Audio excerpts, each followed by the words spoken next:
welcome or welcome back to Life on the Fringe. Today, we are meeting with my cousin, who's going to be our guest.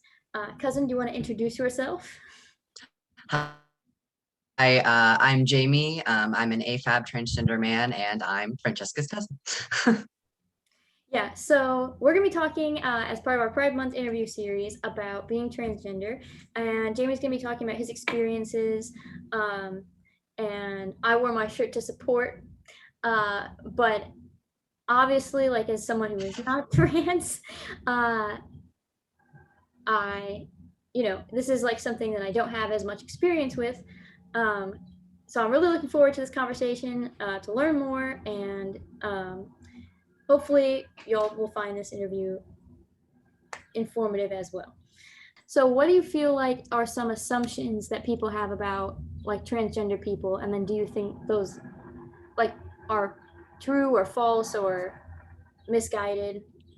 Well, I think especially with like young transgender people, I think that a lot of people just automatically assume that they're confused and making a mistake, or that they're too young to understand their identity or like who they are, and like gender as a whole. And I think that that is one of the biggest things that I haven't really even been able to understand in terms of like I think that everybody has their own gender identity. And regardless of if you're transgender or not, you understand that at a pretty young age. And you continue to grow with that understanding, like through puberty and stuff like that. And I feel like that's a really bad misconception that people might have, is that young people don't understand themselves enough to have an identity. And they can, as long as it aligns with what they were assigned at birth. But as soon as it is different, it's a problem. And they aren't mature enough. They don't understand enough in order to, form that opinion. I think that that's a really bad misconception. And I think that it can hold true with some people, like if there are underlying, like mental health problems or like situations in their life that like probably need to be dealt with before considering transition, or medical transition. But overall, I think that if a person feels better, identifying as something else, why not? Like, I don't know. Right, right. No, Yeah. I think that's a very good point. And kind of building off of that, um, I think a lot of people's follow-up question would be like, so if, in your experience, how did you recognize that you were trans and you used he, him pronouns? Like, was that something you kind of like just Yeah, always knew definitely. or came to know? Yeah, it was definitely something that I had to come to know because um, I think one of the hardest with being trans is that there isn't language available for kids to be able to express things like that. And especially if you have like your parents and family and stuff like that, if they prefer you to dress a certain way or act a certain way, and that is just seen as like almost a rule that you have to follow, it can be hard to say like I don't like this or I would prefer to do something else. But I don't think that I had so much of a semblance of understanding of like I would not be okay growing up and being a woman until I hit puberty. And so around age 12 was when I realized, and I just had so much distress around um, what was happening. It felt like my body was betraying me, that I knew from that age that I was not happy and could not even imagine myself living to live my life as an adult woman. Like I just I couldn't see it. I couldn't see myself having a good quality of life. Um, so yeah, I guess that's kind of how I knew, but I didn't have language for that until I had access to the internet. And I actually found out like what being transgender is and everything from YouTube. um, you know, but I, yeah, it was pretty much as soon as I heard it in the video, it something just clicked where it was like I didn't know that that existed. I didn't know that there was any way that I didn't have to just continue living like, the path that I knew I wasn't going to be happy with. That there was the possibility of transition. So No, and I think that it's interesting that you mentioned like having a language, because I think that's very true across different identities, and I think that's one of the mhm. things I like, and what led me to do this series was I think YouTube, for so many of us and myself included, is the place we got all the language from. And so I'm really Yeah. glad that you're doing this video, because you know I just think that the more representation we can have, Oh yeah. especially on a platform that's free, the better. Um, Hmm. but so now that you are like an adult, becoming an adult, your birthday is coming up. Um, Hmm. what would you say that like looks like now, like being trans looks like now? So we talked a little bit about how like you were coming to understand yourself around puberty. How would you say your identity affects your perspective on life as an adult slash being adult, affects your identity as a transgender male? Yeah, definitely. I mean, I think my identity has changed a lot from when I first came out. When I first came out, I thought that I was either non-binary or gender fluid, because I guess it was kind of just like a transition period for me to feel like comfortable enough in identity outside of what I was assigned at birth. I felt like, and this obviously was not true, but I felt like if I wasn't entirely male, then maybe more people would be okay with it because it was kind of like less extreme, which wasn't necessarily the case, but that's flawed logic.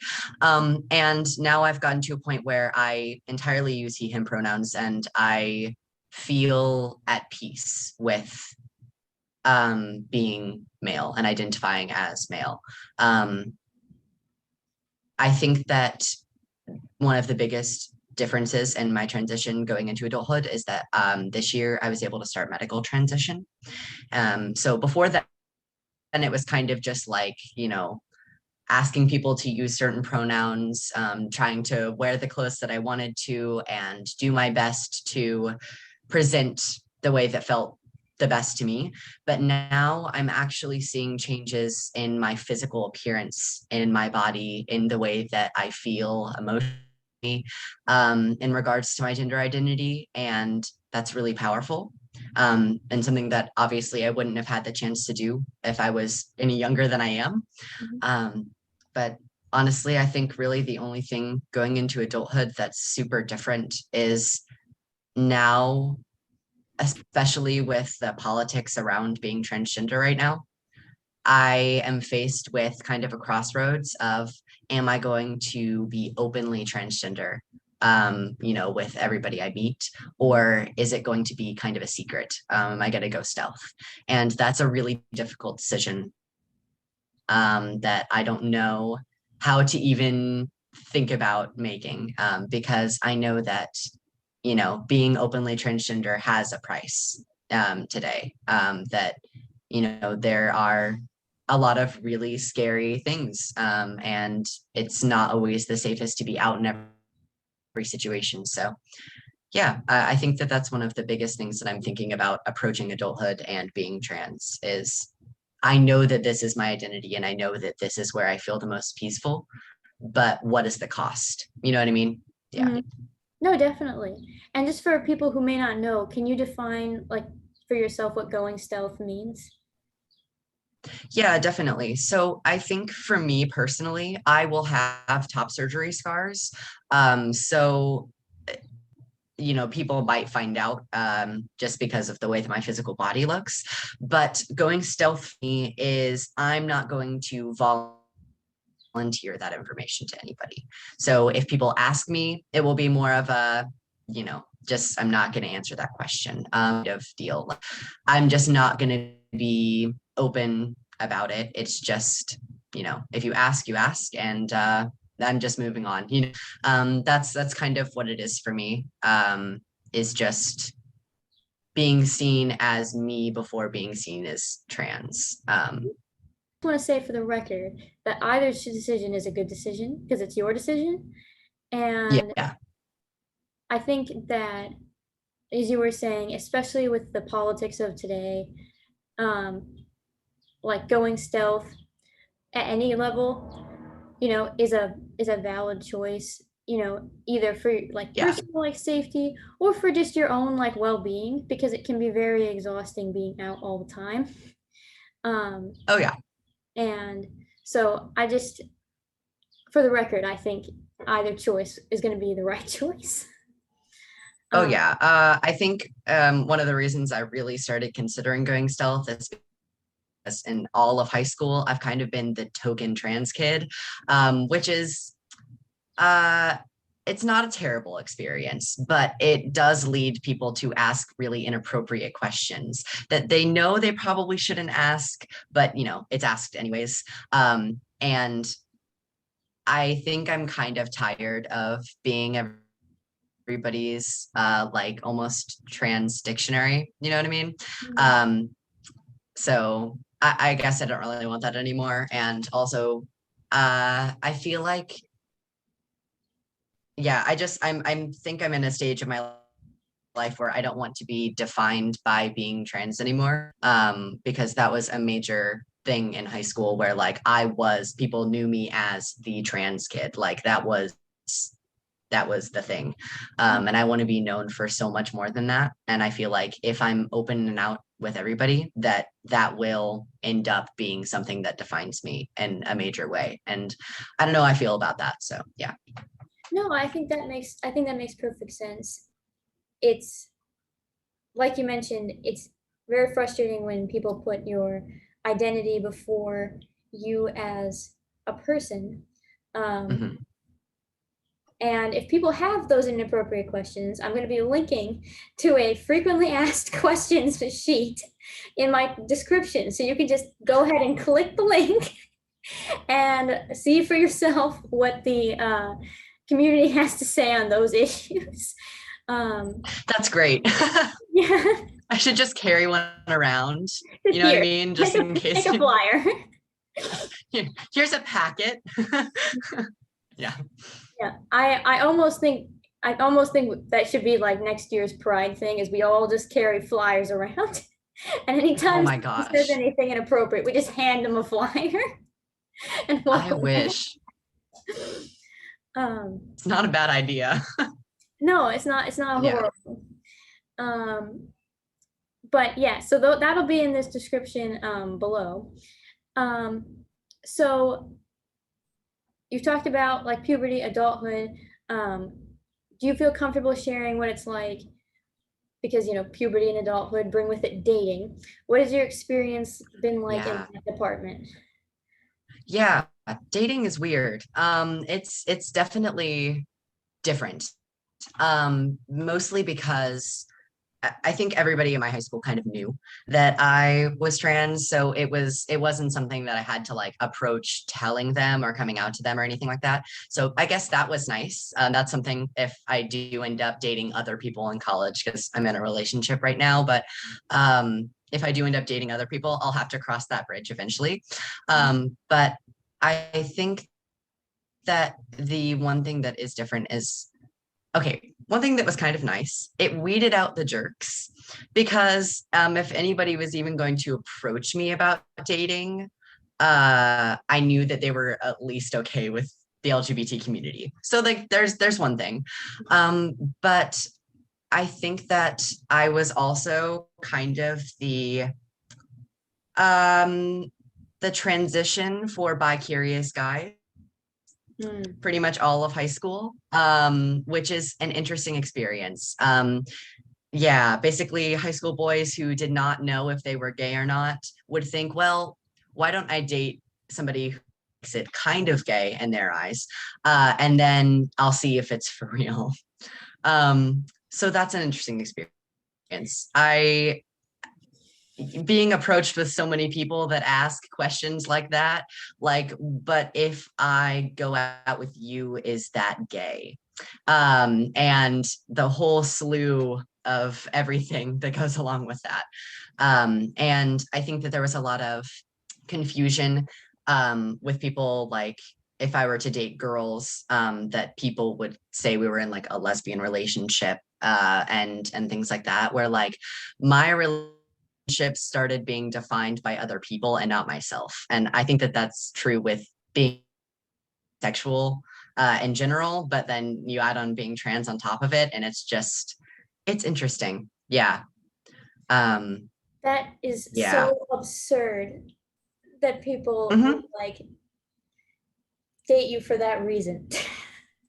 That's like Yeah. absolutely abhorrent.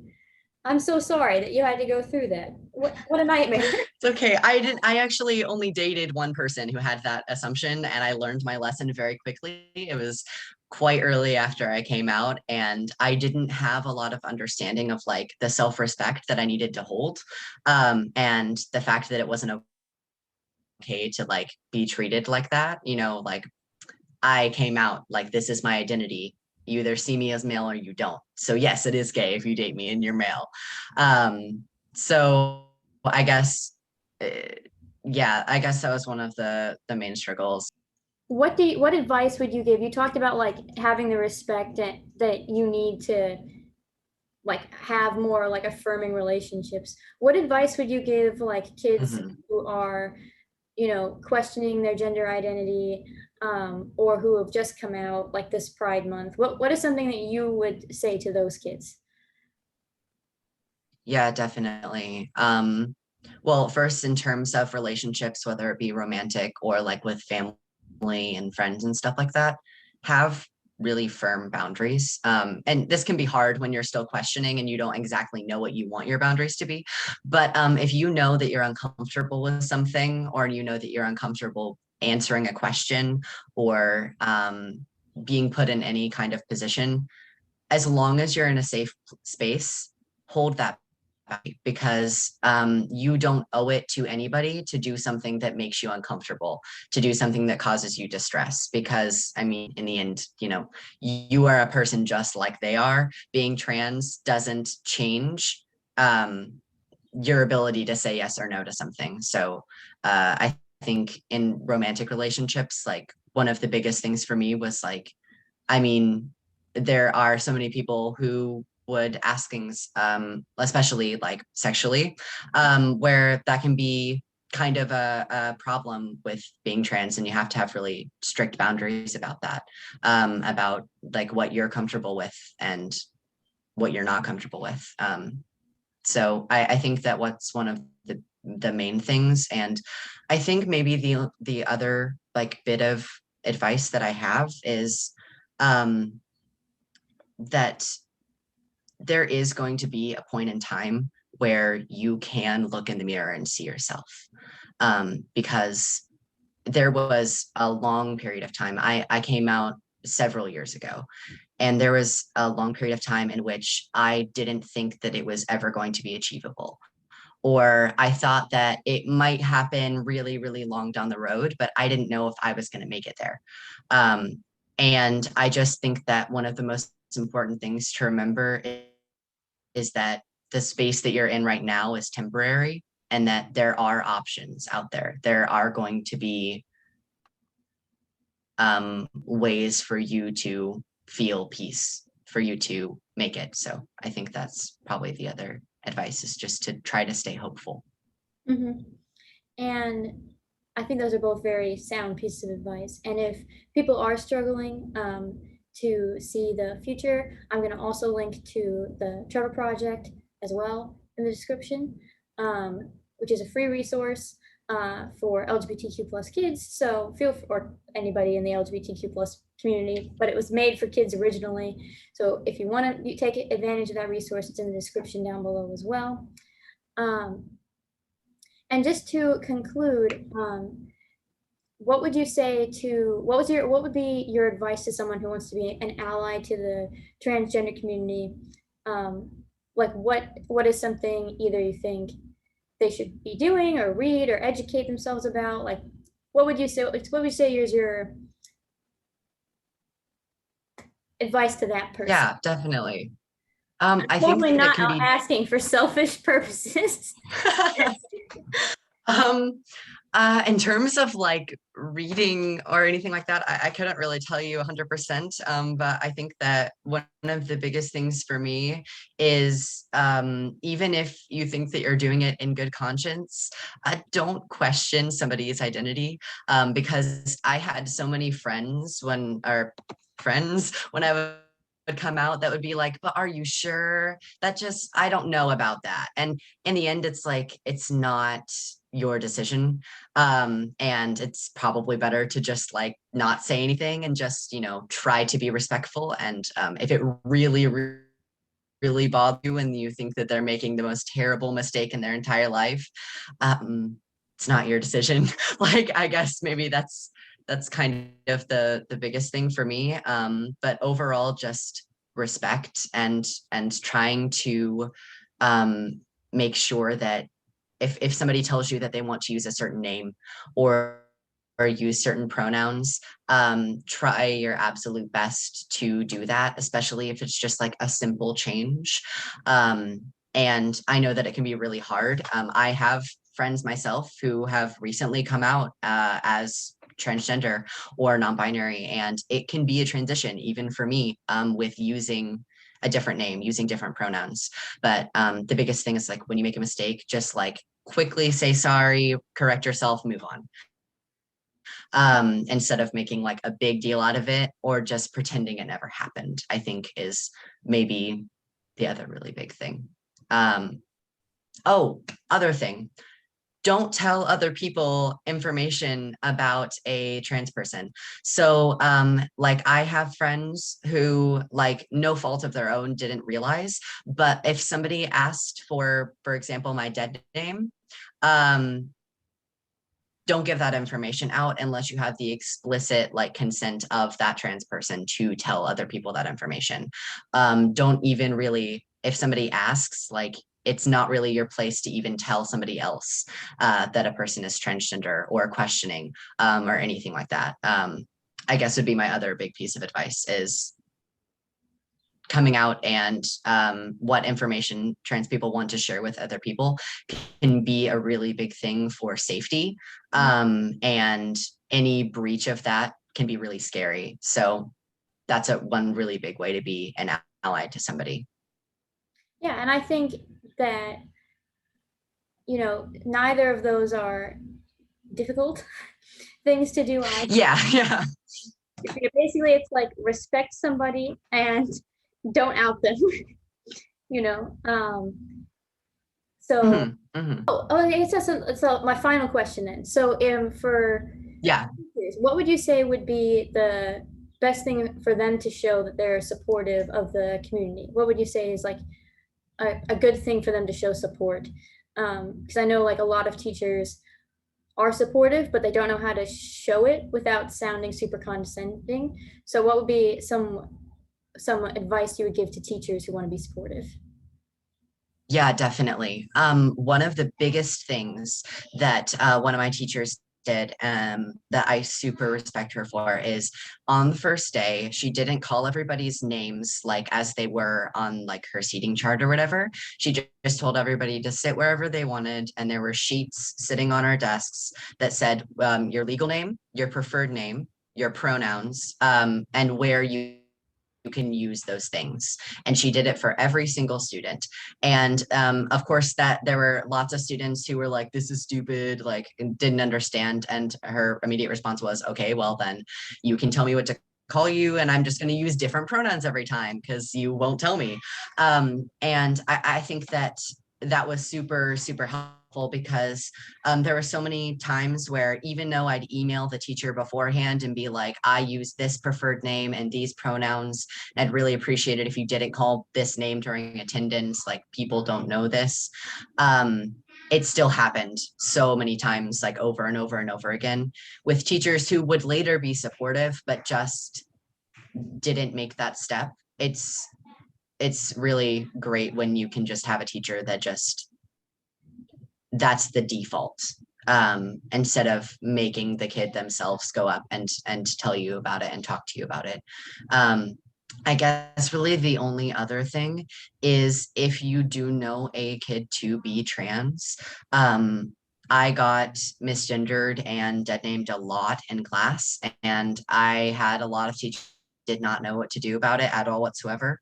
And I think that it can differ for some students where like some students they want to deal with it themselves, but there can be a point in which it's out of hand and there's just you need an adult interference. I would recommend talking to those students if you can, and being like, if this happens in class, how should I deal with it? Or if I mess up your pronouns or your name in class, how should I deal? Because like I've had teachers in the past who have like accidentally dead named me in class because they had me a previous year or a previous semester, and just don't know how to proceed, like, and then it gets super awkward. I guess those are the two biggest things, are just basically communication and making pronouns and preferred name the default, is super helpful. If y'all have Yeah. or for me, you can leave them in the section down below. Um, Again, I'm linking articles below as well. If you want to just check those out with your questions, that's also a resource. But if you want to see more of videos like this or entirely different videos, because my channel is very random, click subscribe and ding the bell button to know when we post, which is every day. And I hope you have a happy, wonderful day and a very happy Pride. Bye.